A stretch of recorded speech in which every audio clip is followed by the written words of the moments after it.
Olá, seja muito bem-vindo ao Café com Bíblia, o devocional diário da Primeira IPI de Santos. É muito bom ter você por aqui. No nosso devocional de ontem, falamos a respeito da relação de Jesus com a lei.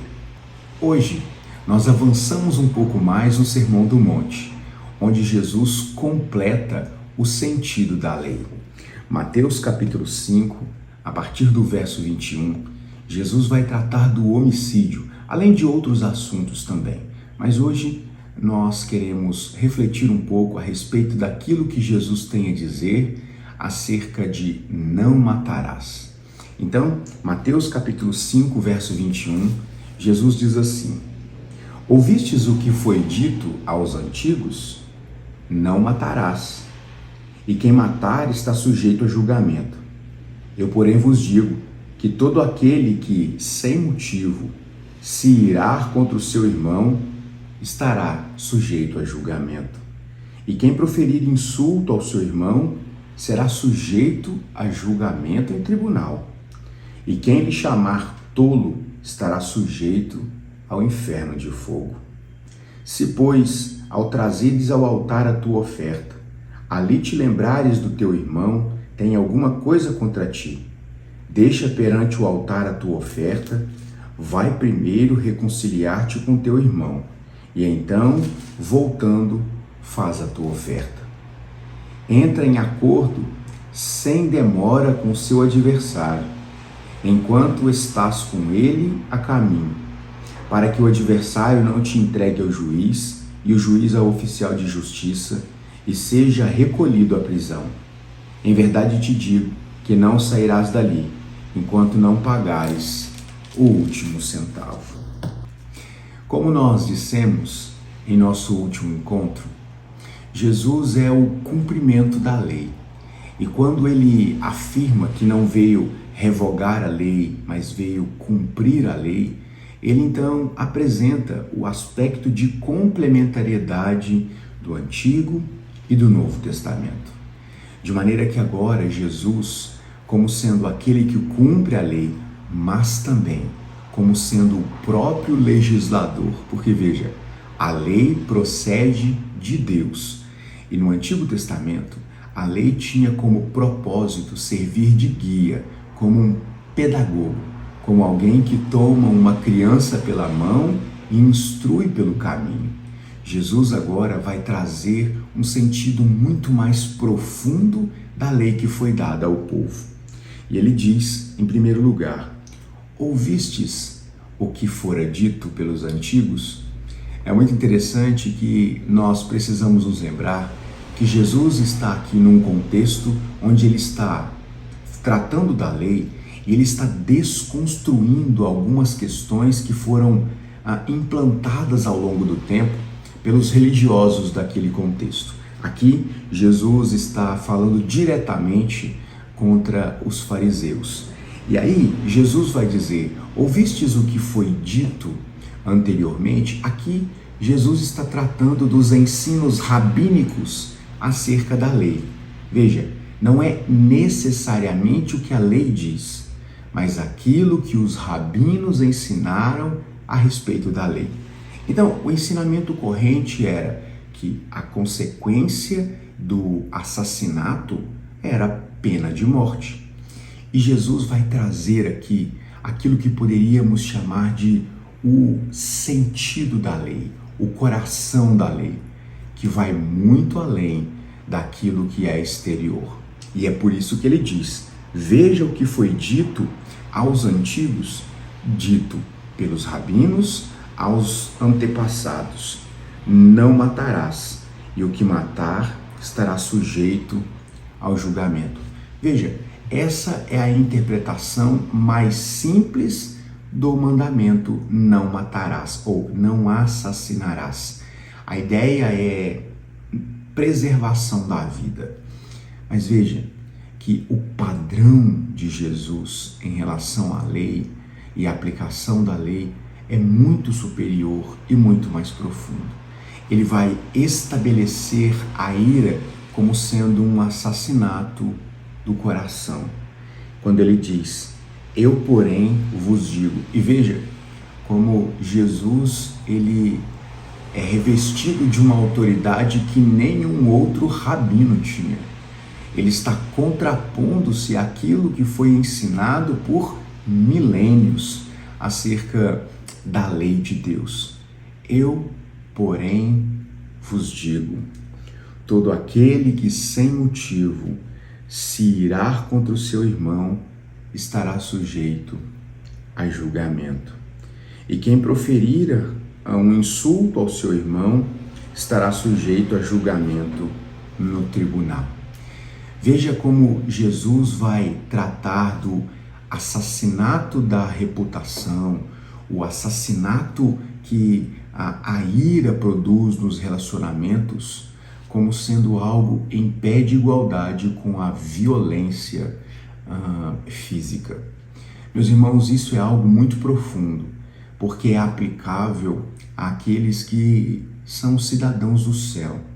É quando nós entendemos que as nossas palavras, elas são também tão danosas quanto as nossas atitudes, quando nós nos relacionamos com os nossos irmãos e assim também nos relacionamos com Deus. O que Jesus está ensinando aqui é que não adianta ser zeloso para com a lei e não matar ninguém, ou seja, não assassinar ninguém, porque muitas vezes é a interpretação que nós damos para esse mandamento. Eu cumpro a lei, porque eu nunca assassinei ninguém, nunca agi de maneira dolosa, intencional para atentar contra a integridade física de alguém. Mas o que Jesus está dizendo é muito mais profundo. Jesus está dizendo que não adianta ser zeloso para com a lei e não matar ninguém e ser um religioso que toda hora fica matando alguém com palavras e pensamentos. Meus irmãos, isso aqui é muito profundo. Muitas vezes não percebemos como o padrão do reino dos céus é extremamente mais elevado do que aquilo que comumente nós aprendemos ao longo da história. Se por um lado, para todas as pessoas, não matar ou não atentar contra a integridade física de alguém, ou seja, um ato exterior é desejável, é esperado, é certo, por outro, para um cidadão do céu, as motivações contam e as palavras contam também. Jesus está nos ensinando que não é suficiente ser um religioso que cumpre exteriormente o sentido mais simples da lei. Nós não matamos ninguém fisicamente, mas matamos as pessoas com as nossas palavras duras demais, carregadas de ira e de ofensa. E nós precisamos pensar sobre isso.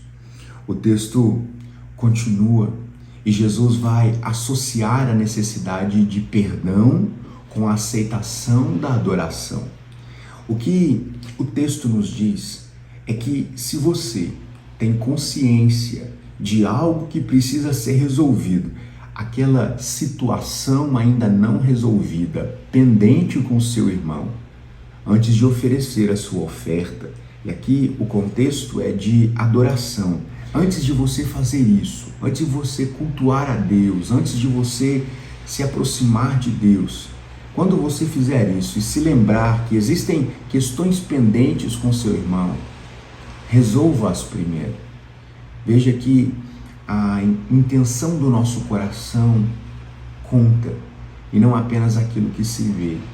Portanto, o que Jesus está nos ensinando aqui é que o reino de Deus, a restauração, ela acontece por iniciativa daquele que foi transformado e não necessariamente por aquele que foi ofendido. Muitas vezes, as pendências de relacionamento ficam perdurando durante muitos anos, porque ficamos aguardando o ofensor reconhecer o seu pecado, a sua falha, pedir perdão e assim podemos resolver a situação. Mas o padrão do reino de Deus é diferente. Nesse sentido, no reino de Deus, A restauração acontece por iniciativa daquele que teve um encontro pessoal com Jesus, independentemente do reconhecimento do ofensor. Portanto, a iniciativa deve ser daquele que foi transformado e não necessariamente daquele que foi ofendido. Nós precisamos pensar sobre isso. A justiça do reino de Deus é muito maior e muito mais profunda do que do reino desse mundo. Já que a justiça do reino de Deus é maior do que a do mundo, o perdão também é. E nós somos chamados, nesse texto, a pensarmos a respeito da necessidade de perdoarmos. Mas perdoarmos como Deus perdoa.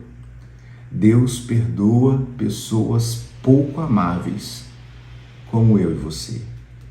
E esse é o chamado de Deus para nós. Perdoarmos pessoas como nós, pouco amáveis. Eu não sei qual tem sido a sua realidade pessoal em relação aos seus relacionamentos, mas eu sei que Deus, em sua palavra, ao Jesus tratar de homicídio, está nos chamando para uma transformação dos nossos relacionamentos. A quem você precisa procurar para se reconciliar? Como você precisa transformar a maneira com que você se dirige às pessoas para não matá-las com o seu discurso? Como nós precisamos agir para que o nosso culto, para que a nossa oferta de gratidão a Deus seja aceita, reconciliando com os nossos irmãos.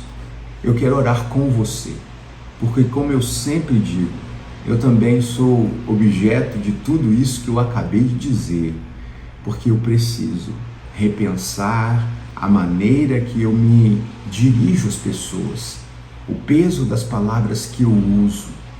Eu preciso parar e pensar acerca da necessidade do perdão e de que a iniciativa precisa ser de quem foi transformado, precisa ser minha, porque eu aprendi com Jesus a perdoar pessoas pouco amáveis, como eu sou. E por isso, eu quero convidar você a essa oração. Vamos lá? Deus querido, nós te agradecemos por sua palavra, porque além de conforto e consolo, ela exorta o nosso coração e é exatamente o que nós precisamos. Nos ajude, Deus, para que possamos agir em conformidade com a sua palavra. Perdoe os nossos pecados por todas as vezes que agimos, ó Deus, movidos por ira, por todas as vezes, ó Deus, que somos duros demais com as pessoas à nossa volta e as ferimos com as nossas palavras.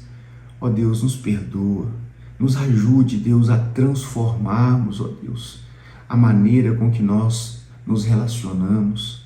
Nos ajude, Deus, a restaurar relacionamentos que foram feridos pela dureza das nossas palavras. Nos ajude, Deus, a agir com amor e a perdoar, ó Deus, as pessoas que eventualmente nos ofenderam, porque o perdão precisa nascer do coração daquele que foi regenerado. E como filhos do Senhor, nós queremos perdoar, mesmo que as pessoas sequer reconheçam a sua falha, ó Deus, em relação a nós. Nos ajude, Deus, a perdoá-las e assim servirmos ao Senhor de todo o nosso coração. Que as palavras de Jesus nesse texto possam produzir frutos espirituais na nossa vida, para o bem dos nossos relacionamentos e para a glória do seu santo nome. Em nome de Jesus é que nós oramos agradecidos. Amém. Que Deus abençoe a sua vida, que você tenha um ótimo dia e, é claro, como sempre, um ótimo café com Bíblia. Tchau.